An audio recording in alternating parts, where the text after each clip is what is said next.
안녕하세요, 헌터입니다. 오늘 분석해볼 기업은 포스코 DX입니다. 자, 포스코 DX는 과거에 포스코 ICT였죠. 이제 사명이 변경이 됐고, 이 기업 같은 경우는 IT 서비스 사업과 시스템 엔지니어링 사업을 영위하고 있습니다. 이제 매출 비중은 시스템 쪽이 66.4%로 대부분을 차지하고 있고요. 자, 월봉으로 차트 보시겠습니다.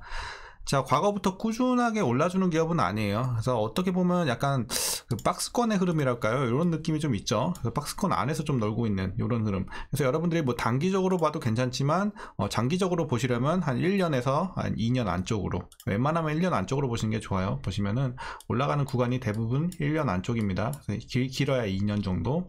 이렇게 좀 보시면 되겠고, 다만 이제 급등하는 구간들이 많기 때문에 여러분들이 단기적으로도 충분히 메리트가 있는 종목이다라고 보시면 되겠습니다. 자, 최근에 일봉으로 다시 돌아와서 최근의 상황 보시면 뭐 상당히 오랫동안 좀 지지부진했어요. 그리고 최근에 다시 한번 좀 큰 급등이 나오면서 이제 좀 각광을 받은 기업이죠. 자, 그래서 보시면은 이제 뭐 한 6,000원 초반대에서 19,000원까지 올랐으니까요. 뭐 3배가 넘게 올랐습니다. 그리고 이제 최근에 이제 내림세가 지속이 되고 있는 건 뭐 기업에 뭐 어떤 악재가 있는 건 아니에요. 하지만 이제 거품이 좀 빠지고 차익 실현이 매물이 좀 나와주기 때문에 이제 최근에 좀 내려가고 있다, 이렇게 보시면 되겠는데요. 이제 중요한 건 우리가 이제 계속해서 이렇게 좀 내려가는 흐름이 어디까지 좀 지속이 될 것인지, 아니면 다시 한번 좀 반등할 수 있는 모습이 나와줄 건지 분석을 통해서 이제 알아보도록 하겠고요. 자, 이제 단기적으로는 물린 분들이 계실 테고, 이제 과거에 들어가신 분들은 아직 수익권으로 판단이 됩니다. 그래서 뭐 꼭대기에서 잘 익절하신 분들은 문제가 없겠지만 좀 더 올라가지 않을까 계속 기다리다가 여기까지 좀 내려오신 분들도 일부 계실 수 있을 것으로 판단이 되는데요. 자, 여러분들 이제 각자 평단에 따라서 이제 향후 어떻게 대응을 해야 될지 투자 전략까지 함께 알아보도록 하겠습니다. 자, 그럼 이어서 수급상황입니다. 이제 한 달 기준으로 개인과 외국인이 팔았고 기관이 사고 있습니다. 다만 최근의 동향을 보시면은 어떤 뚜렷한 움직임은 없어요. 한쪽이 계속해서 산다든지 연일 뭐 판다든지 이런 움직임은 없고, 개인, 외국인, 기관 모두 사고 팔고를 좀 반복해주고 있는 뚜렷한 어떤 흐름은 없습니다. 이렇게 좀 보시면 되겠고요. 자, 이어서 공매도 비중 보시면 최근에 살짝 올라오긴 했어요. 뭐 우려할 정도는 아니지만 이제 한 자릿수 쭉 유지하다가 최근에 조금 올라오긴 했습니다. 자, 대차장고 보시면 이제 최근에 큰 변화는 없어요. 다만 이제 3개월 전이랑 비교했을 때는 한 2배 가량 올라왔죠. 그래서 과거에 비해서 많이 올라왔지만 최근에 뭐 급등하고 있다, 이런 느낌은 없습니다. 자, 그래서 이제 공매도가 뭐 과거에 비해서 늘어난 건 맞지만 우리가 우려할 정도는 아닌 것으로 판단이 되고 있습니다. 자, 이어서 동사 재무제표 분석 시작해 보도록 하겠습니다. 자, 2018년도 매출부터 확인해 보시면요, 9,200, 9,600, 그래서 한번 올라가다가 이때 좀 횡보를 합니다. 9,600에서 횡보, 그리고 8,600, 1조 1,000, 그래서 작년까지 다시 한번 또 올라가는 최근 3년의 흐름입니다. 자, 이렇게 보시면 되겠고, 다만 영업이익과 당기순이익은 굉장히 좀 불안정합니다. 그래서 오르락 내리락을 좀 반복을 하다가, 중요한 건 뭐냐면 영업이익이랑 이제 당기순이익 모두 작년에 크게 개선이 됐다는 점입니다. 그래서 그전에는 사실 그저 그런 기업이었어요. 실적으로만 봤을 때는 그렇게 재무적으로도 이렇게 탄탄한 기업은 아니었지만, 어쨌든 작년에 실적이 굉장히 좀 호실적이 나와주면서 개선이 됐고 올해도 기대가 되고 있습니다. 일단 이 종목 같은 경우는 올해 수치가 나오고 있진 않은데, 어쨌든 좀 이따 또 말씀드리겠지만 1분기도 굉장히 좀 호실적이 나왔어요, 전년 대비해서. 그렇기 때문에 이제 올해 같은 경우도 실적 자체는 굉장히 좀 크게 개선이 되지 않을까, 이렇게 보고 있습니다.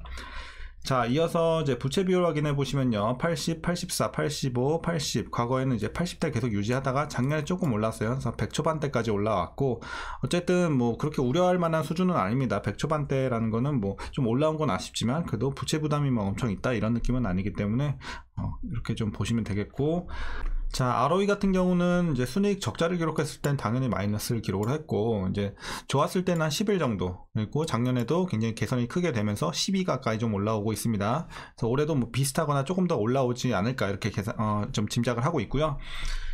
자, 그리고 뭐 EPS, 자, 주당 순이익도 마찬가지예요. 그래서 ROE와 같은 흐름으로 좀 보시면 되겠고, 역시나 작년에는 호실적 기록을 하면서 올라오고 있는 모습입니다.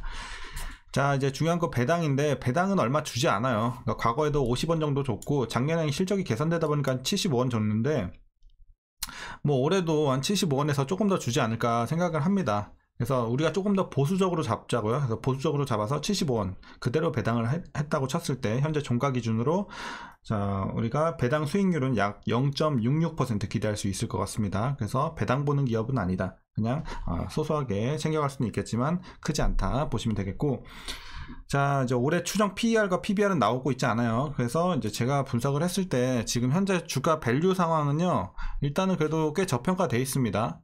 그래서 과거에 고평가 영역에 있었지만 다시 한번 크게 눌리면서 지금은 저평가 영역으로 들어섰다. 그래서 지금은 싼 구간으로 보시면 되겠습니다.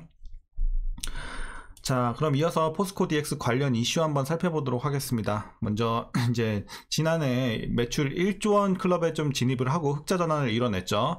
그래서 이제 2030년까지 매출 4조원을 달성한다는 이제 회사의 목표가 있습니다. 자 그리고 1분기 같은 경우는 지금 호실적을 기록을 했단 말이죠. 그래서 매출 같은 경우는 전년 동기 대비 74.6%, 영업이익은 66.7% 굉장히 좀 크게 증가를 했습니다. 그래서 1분기 호실적 기록을 했고, 자 이제 그룹에서 2차전지 관련 사업을 빠르게 확대하면서 이들 계열사의 IT 솔루션 등을 제공하는 포스코 DX의 실적 개선에 대한 기대감이 상승하면서 이렇게 좀 호실적이 나왔습니다. 자 그리고 이제 포스코 DX가 산업 현장 안전을 효율적으로 관리하는 스마트 통합 안전 솔루션을 현장에 보급해서 안전사고를 줄이는 성과를 거뒀다고 합니다. 스마트 통합 안전 솔루션은 철강, 건설, 화학, 공항, 발전소 등 120여 개소 이상 현장에 적용되면서 효과를 입증했습니다. 자 그래서 앞으로도 좀 기대가 되는 부분이 되겠고요. 그리고 이제 동사는 지난 15일 PwC 컨설팅과 스마트 팩토리를 산업 현장에 확산하기 위한 이런 전략적 MOU를 체결을 했습니다. 그래서 양사는 공동 영업으로 이제 스마트 팩토리 분야에서 경쟁 우위를 확보할 것으로 기대가 되고 있는 상황입니다. 자 그리고 올해부터 신사업 추진반을 가동을 해서 이제 AI, 디지털 트윈 등의 기술을 적용해 산업 현장에 스마트 팩토리를 고도화하면서 글로벌 시장을 주도한다고 합니다. 또한 이제 산업용 로봇 자동화와 스마트 물류 자동화 이런 것들을 이제 집중적으로 좀 육성을 한다고 하니까요, 이런 신사업 관련해서도 우리가 집중을 해보자 라는 내용입니다. 자 어쨌든 뭐 이슈는 그렇게 많지는 않습니다. 자 이렇게 정리하겠고, 이제 여러분들 마지막으로 투자 전략 말씀드리면서 영상 마치도록 하겠습니다. 자 일단 지금은 많이 내려갔고 저평가 구간까지 왔어요. 지금은 다시 한번 좀 메리트 있는 가격이 되었고요.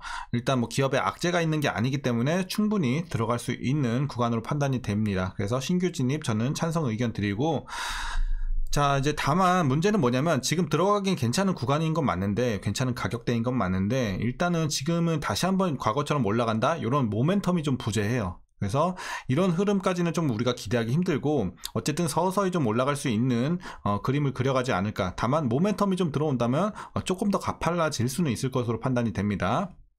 자 그래서 이제 보유하신 분들은 어디까지 보시냐면요, 목표가는 제가 15,000원 드리도록 하겠습니다. 자 15,000원까지 딱 보시면 될 것 같고, 그래서 15,000원을 이제 여러분들 최종으로 정리하고 나오시는 게 좋겠고요. 이제 단기적으로 이런 데서 급등할 때는 무조건 손절가 잡으라고 말씀드렸죠. 근데 급등할 때 이렇게 손절가 안 잡고 들어가서 물리신 분들, 자 그렇게 하시면 안 되고, 어쨌든 물리신 분들은 지금 물 타셔야 돼요. 지금 물 타기는 좋은 구간이긴 하거든요. 그래서 반드시 15,000원, 자 목표 주가 밑으로 좀 평단을 빼주세요. 그래서 15,000원 언더로 평단 맞춰주시고 향후에 주가가 올라왔을 때 정리하고 나오세요.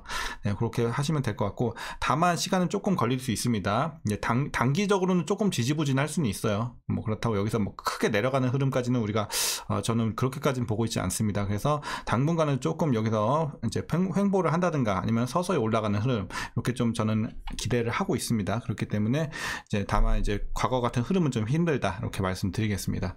어쨌든 시간을 좀 가지고 계속해서 좀 가져가시면서 15,000원까지 보시면 좋을 것 같고, 지금 본전에 계신 분들 있죠. 혹시라도 요 본전 근처에 계신 분들은 그냥 정리하고 다른 종목 보는 게 좀 기간 대비 수익성은 낮지 않을까, 저는 이렇게 보고 있습니다. 그래서 오늘 전략은 이렇게 좀 말씀드리겠고요. 뭐 한 주간 고생들 많으셨습니다. 이제 주말이 시작됐는데 여러분들 푹 좀 쉬시고 다음 주장도 잘 준비하시면 좋을 것 같습니다. 자 어쨌든 오늘 고생 많으셨고요. 오늘도 영상이 좀 유익하셨다면 구독과 좋아요 한 번씩 부탁드리도록 하겠습니다. 그럼 오늘도 시청해 주셔서 감사합니다.